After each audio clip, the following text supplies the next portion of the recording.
Hello dear students, welcome back.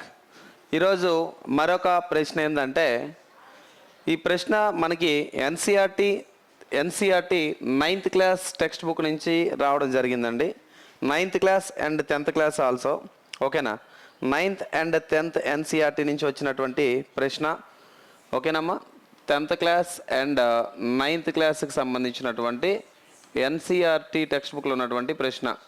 మరి 9th క్లాస్లోకి వచ్చేసరికి రెండవ పాఠం టిష్యూస్, బయాలజీ 9th బయాలజీ నుంచి, 10వ తరగతి నుంచి మూడవ కాన్సెప్ట్ అయినటువంటి ప్రసరణ అనే పిలుస్తున్నటువంటి ఏదమ్మా ప్రసరణ అని పిలుస్తున్నటువంటి టాపిక్, దాన్నే మనము ట్రాన్స్పోర్టేషన్ అని చెప్పి మనం పిలుస్తాం. ఏమంటామండి? ట్రాన్స్పోర్టేషన్. ఈ ట్రాన్స్పోర్టేషన్ సంబంధించినటువంటి ప్రశ్న. సో ఇది ఎట్లా వచ్చిందో ఒకసారి మనం సాల్వ్ చేసే ప్రయత్నం చేద్దాం. మరి ఈ ప్రశ్న ఎప్పుడు అడిగారంటే కనుక RRB NTPC 27/3/2021 shift to stage first, ఓకేనా?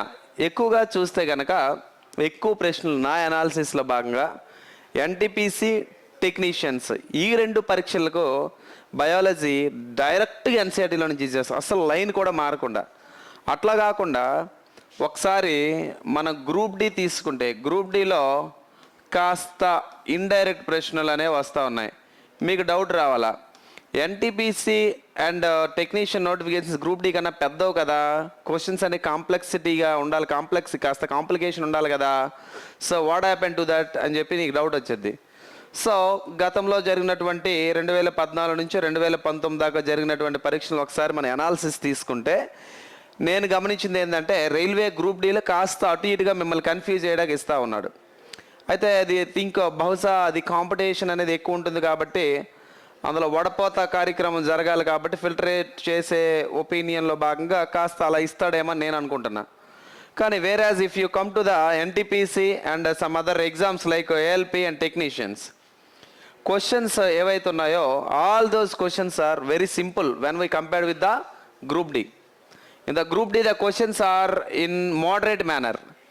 In NTPC and technician, the questions will be the easy because all the questions are given from the textbooks of NCERT that Andhra Pradesh that is following the books now. Okay.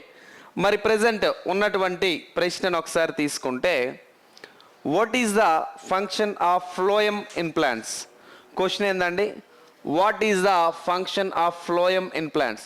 నాన్న ఇక్కడ phloem అంటే ఏంది? పోషక కణజాలం అని అర్థం. Phloem అంటే పోషక కణజాలం, దట్ ఈజ్ న్యూట్రిటివ్ టిష్యూ అంటారు. ఈ బిట్ని సాల్వ్ చేసే ముందు 9th క్లాస్లో అసలు ఏముందన్నది ఒకసారి తెలుసుకో. 9th ఎన్సీఆర్టీలో సమాచారాన్ని ఎలా మనకి ఇవ్వడం జరిగింది ఒకసారి క్లియర్గా మీకు అర్థమయ్యే విధంగా ఒక చిన్న ఫ్లో చార్ట్తో ఫినిష్ చేస్తాను. సో జాగ్రత్తగా వినండి. మనకి 9th క్లాస్ ఎన్సీఆర్టీ గమనిస్తే 9th క్లాస్ ఎన్సీఆర్టీలో మీకు టిష్యూస్ అనే ఒక పాఠం ఉంది, అవునా? సో టిష్యూస్ అని చెప్పి ఒక పాఠం ఉందండి. సో ఆ టిష్యూస్లో అంటే ఏంటి తెలుగులో? కణజాలాలు అని చెప్పి మనం పిలుస్తాం. ఏమంటామండి? కణజాలాలు. దాన్నే in English we can call tissue. ఈ టిష్యూస్లో యానిమల్ టిష్యూస్ ఉన్నాయి, ప్లాంట్ టిష్యూస్ ఉన్నాయి. ఏమున్నాయమ్మా? Animal tissues. తర్వాత ఇంకోటి ఏంది? Plant tissues. ప్లాంట్ టిష్యూస్ అంటే ఏంటి? వృక్ష కణజాలాలు. యానిమల్ టిష్యూ అంటే ఏంటి? జంతు కణజాలాలు. ప్లాంట్ టిష్యూ అంటే ఏంటమ్మా? వృక్ష కణజాలాలు అని చెప్పి అంటారు. యానిమల్ టిష్యూ అంటే ఏంటి? జంతు కణజాలాలు అని చెప్పి మనం పిలుస్తాం. ఈ రెండే కదా. వృక్ష కణజాలాలకు వచ్చేసరికి మనకి టెక్స్ట్ బుక్లో ఎలా మెన్షన్ చేయడం జరిగింది 9th క్లాస్లో ఒకసారి చూద్దాం. ఒక బిట్ సాల్వ్ చేసినప్పుడు మీకు ముందే చెప్పాను, ఇక్కడ వీడియోని టైం వేస్ట్గా ఫీల్ అవ్వదు. ఎందుకు నేను చెప్తానంటే, మనం చదివేటప్పుడు అంత ఎనాలిసిస్ చేస్తామో లేదో తెలియదు, వినేటప్పుడు అంత ఎనలైజ్డ్గా వినాలి. వృక్ష కణజాలాలని మన టెక్స్ట్ బుక్లో ఏమంటాడంటే, ఈ ప్లాంట్ టిష్యూస్లో భాగంగా మొదటిగా మనకి మెరిస్టమేటిక్ టిష్యూ అని చెప్పి ఒకటి పుస్తకంలో ఇవ్వడం జరిగింది. దాన్నే విభాజ్య కణజాలం అని చెప్పి 9th క్లాస్ రెండవ పాఠం బయాలజీ టెక్స్ట్ బుక్లో మీరు చూసే ఉంటాం. మెరిస్టమేటిక్ టిష్యూ ఏమా? Meristematic tissue. జాగ్రత్తగా వినండి, మెరిస్టమేటిక్ టిష్యూ. దాన్ని ఏమన్నా మనం విభాజ్య కణజాలము అని చెప్పి మనం పిలిచాం కదా, ఏమన్నామా? విభాజ్య కణజాలము. మరి మెరిస్టమేటిక్ లేదా విభాజ్య కణజాలాన్ని మనకి ఇక్కడ బుక్లో ఏమని మెన్షన్ చేస్తాడు? మొదట లాటరల్ మెరిస్టమేటిక్ టిష్యూ, పార్శ్వ విభాజ్య కణజాలము. తర్వాత ఎపికల్ మెరిస్టమేటిక్ టిష్యూ, ఓకేనమ్మా, అగ్ర విభాజ్య కణజాలము. తర్వాత ఇంటర్ క్యాలరీ మెరిస్టమేటిక్ టిష్యూ, కణాంతర విభాజ్య కణజాలము. ఓకేనా? అందులో ఒక లైన్ అంటాడు, ఈ మూడు కలిపి కొమ్మలుగా, రెమ్మలుగా, వేర్లుగా, కాండాలుగా విడిపోతే దాన్నే మనం ఏమన్నాడు? డిఫరెన్షియేషన్ అని చెప్పి ఒక మాట అన్నాడు. ఏమన్నాడండి? విభజనీకరణ. I think so. తెలుగులో మీకు తెలిస్తే కామెంట్ చేయండి, ఓకేనా? డిఫరెన్షియేషన్ అన్నాడు.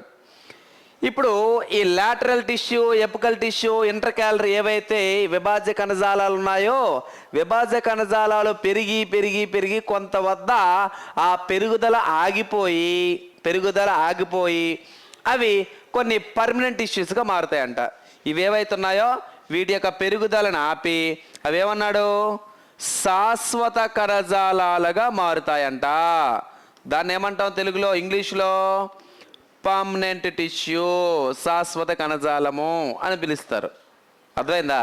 ఇవే ఈ పర్మనెంట్ టిష్యూని మళ్ళీ మనవాడు రెండు రకాలుగా విభజించాడు అనమాట టెక్స్ట్ బుక్లో, ఓకేనా? విభజించాడు టెక్స్ట్ బుక్లో. ఇది మీకు యాప్లో అద్భుతంగా చెప్పడం జరిగింది. చెప్పినటువంటి టోటల్ కోర్స్ అంతా సూపర్, కానీ టిష్యూస్ అనే పాట ఎక్స్ట్రాడినరీ లెసన్. నాకే చాలా హ్యాపీ అనిపించింది, అంత బాగా జరిగింది ఆ లెసన్. సో పర్మనెంట్ టిష్యూ, ఈ పర్మనెంట్లో నాన్న రెండు రకాలుగా విభజించాడు, ఓకేనా? సరళ శాశ్వత కణజాలము, సంక్లిష్ట శాశ్వత కణజాలం, ఇలా 2 types. The permanent tissue is classified into 2 types. That is simple permanent tissue and complex permanent tissue. అర్థమైందా? సో దీన్ని ఏమన్నా సింపుల్, ఇగోండి సింపుల్,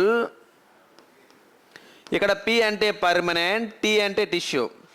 తర్వాత ఇంకోటి ఏంటి? సంక్లిష్ట శాశ్వత కణజాలం, కాంప్లెక్స్ పర్మనెంట్ టిష్యూ. రెండు రకాలు విడగొట్టాడు. సింపుల్ పర్మనెంట్ టిష్యూలో ఎవరెవరిని పెట్టాడు మనోడు? ఎవరెవరిని పెట్టారమ్మా? ఏరెన్కైమా. ఏదండి? ఏరెన్కైమా. రెండోది ఏంటి? ప్యారెన్కైమా. రెండోది ఏంటమ్మా? ప్యారెన్కైమా. మూడోది ఏంటి? కొలెన్కైమా. మూడోది ఏంటమ్మా? కొలెన్కైమా. నాలుగోది ఏంటి? క్లోరెన్కైమా. నాలుగోది ఏంటండి? క్లోరెన్కైమా.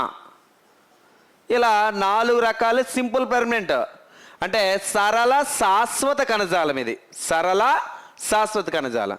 ఇదేంది? Simple permanent. సింపుల్ గుర్తుపెట్టుకోండి. సరళ శాశ్వత కణజాలాలలో 4 రకాలుగా విభజించామండి. మొదటి ఏంది? The first one is aerenchyma, second one is parenchyma, third one is collenchyma, and fourth one is chlorenchyma. Every simple permanent tissue has its own significance because all these tissues plays an important role in the conduction of the plant and the conduction of the mechanisms and metabolic activities, whatever the activities that takes place inside the plant. అర్థమైందా? అంటే సంక్లిష్టమైనటువంటి ఈ సరళ శాశ్వత కణజాలాలు ఏవైతే ఉన్నాయో మొక్కల్లో అనేక రకాల జీవక్రియలతో పాటుగా ఆ రసాయనిక చర్యలన్నింటినీ కూడా నిర్వహించడానికి దీస్ 4 టిష్యూస్ ఆర్ దేర్. అర్థమైందా? మరి అసలు మన బిట్ ఏమిచ్చాడు? ఆ బిట్లో మ్యాథ్స్లో నువ్వు ఎలిమినేషన్ టెక్నిక్లు ఎలా అయితే తీస్తావో బయాలజీలో కూడా ఎలిమినేషన్ మెథడ్ ఆన్సర్ని చూడంగానే లేపేసేయాలి, అంతే. అట్లుండాలి. అర్థమైందా? మరి కాంప్లెక్స్ పర్మనెంట్ టిష్యూలో ఎవరెవరిని పెట్టారు? కాంప్లెక్స్ పర్మనెంట్ టిష్యూ అంటే ఏంటి?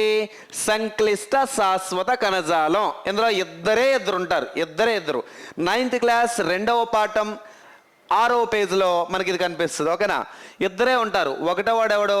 ఫ్లోయం. ఒకటోవాడు ఎవడండి? ఫ్లోయం. రెండోవాడు ఎవడు? జైలం. ఫ్లోయం అంటే ఏంటి? పోషక కణజాలం. ఫ్లోయం అంటే ఏంటమ్మా? పోషక కణజాలం. అంటే జైలం అంటే ఏంటి? జైలం అంటే ఏంటమ్మా? దారువు అంటారు.